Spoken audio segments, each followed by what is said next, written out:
একজন গোয়ালিনীর মেয়ে যে দুধ বিক্রি করে সামাজিকভাবে তার কোনো মূল্য নাই।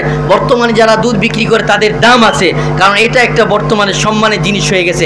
একটা পর্যায়ে এটা বকা দিত মানুষকে, গোয়ালের মেয়ে। এই ধরনের একজন গোয়ালির মেয়ে আল্লাহ পাক তার সম্মান কত বাড়াইলেন।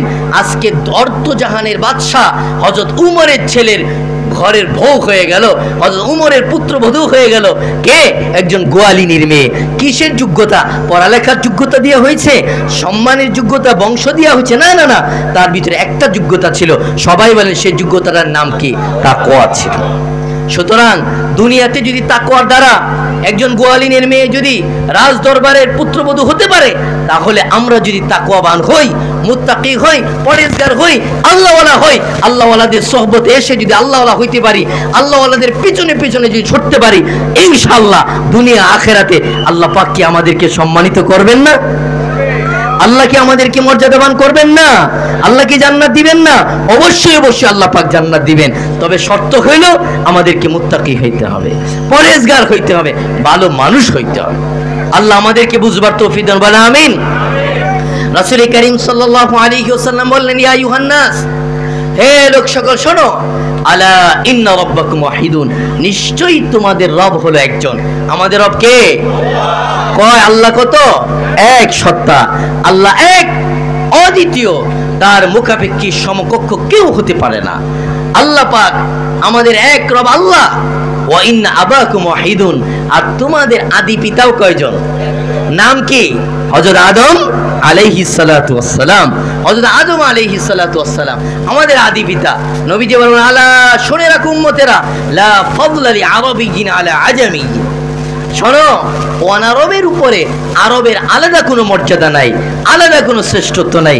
শোনো, ওয়ালা লি আজামিয়্যিন আলা আরাবিয়্যিন, আরবের উপরে অনারবেরও আলাদা কোনো মর্যাদা নাই। কেউ আমেরিকার বাসিন্দা, এই জন্য তার দাম বেশি, আল্লাহ তারে পছন্দ করেন, ব্যাপারটা কিন্তু এমন না।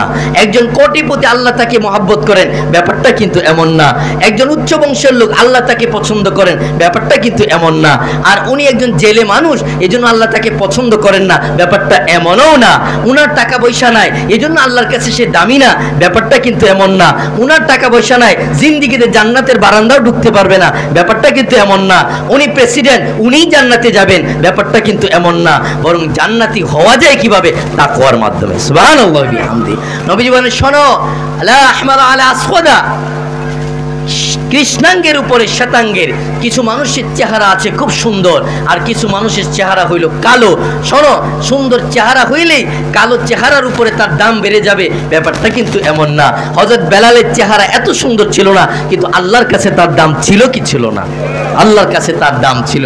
শোনো, সুন্দর চেহারাওয়ালারা অসুন্দর চেহারার উপরে আলাদা কোনো মর্যাদা নাই। ঠিক অনুরূপভাবে কালো চেহারার মানুষ সাদা চেহারার মানুষের উপরে আলাদা কোনো মর্যাদা নাই। মর্যাদা হবে ইল্লা বিত্তাকওয়া, তাকওয়া দ্বারাই মর্যাদা বাড়বে। তাকওয়াওয়ালা যদি কালো চেহারার হয়, টাকা পয়সা না থাকে, বংশ মর্যাদা না থাকে, যোগ্যতা না থাকে, কিচ্ছু না থাকে, তারপরে সে আল্লাহর কাছে দামি। আর তাকওয়া নাই এমন মানুষ যদি সারা দুনিয়ার বাদশা হয়, দুনিয়ার সমস্ত ধনভাণ্ডারের মালিক যদি সে হয়ে যায়, মনে রাখবা সে জান্নাতে হবে রিক্ত হস্ত, কিচ্ছু নাই, সে হবে জাহান্নামী। পরকালে সে রিক্ত হস্ত, খালি হাতে তার উঠতে হবে, কিচ্ছু থাকবে না। এই জন্য ইনশাআল্লাহ আমরা মুত্তাকি হওয়ার জন্য তৈরি আছি তো ইনশাআল্লাহ? আল্লাহওয়ালাদের সাথে চলবার জন্য চেষ্টা করব ইনশাআল্লাহ। এই জন্য আমাদের মোটা দাগে কয়েকটা কথা খুব ভালো করে মনে রাখতে হবে, যে আজকে আমরা নিয়ত করি কিন্তু মুত্তাকি হইতে পারি না। আজকে আমরা ভালো হওয়ার ইচ্ছা করি কিন্তু হইতে পারি না।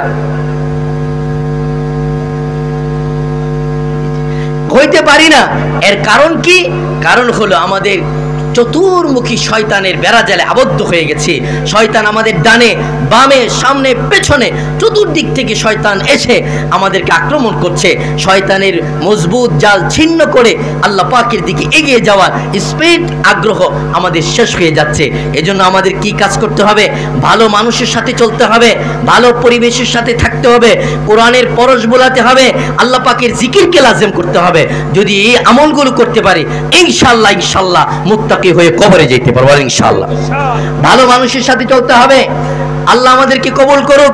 সারা দুনিয়ার সমস্ত মানুষগুলাকে রাহবরি করার জন্য এখন বর্তমান সময়ে হযরত উলামায়ে কেরাম দাঁড়িয়েছেন। উলামায়ে কেরাম মেহনত করতেছেন, হক্কানি পীর মাশায়েখরা মেহনত করতেছেন, চরমানায় হযরতরা মেহনত করতেছেন, আজকেও আসছেন, সারা বাংলাদেশ চষে বেড়াচ্ছেন, দৌড়াচ্ছেন। এই মানুষগুলো কেন? আল্লাহওয়ালা মানুষ যেন তৈরি হয়ে যায়, গোটা দুনিয়ার সমস্ত মানুষ যেন আল্লাহওয়ালা হয়ে যায়, মুত্তাকি হয়ে যায়। এই জন্য ওনাদের নিস্তার নাই, খাওয়া পড়া নিস্তার, দৌড়াইতেছে আর দৌড়াইতেছে। আমরা যদি আজকে আল্লাহওয়ালাদের সাথে সম্পর্ক রেখে চলতে পারি, ইনশাআল্লাহ আমরা ভালো মানুষ হয়ে যাব। আলহামদুলিল্লাহ বলেন। ঠিক যদি ভালো পরিবেশ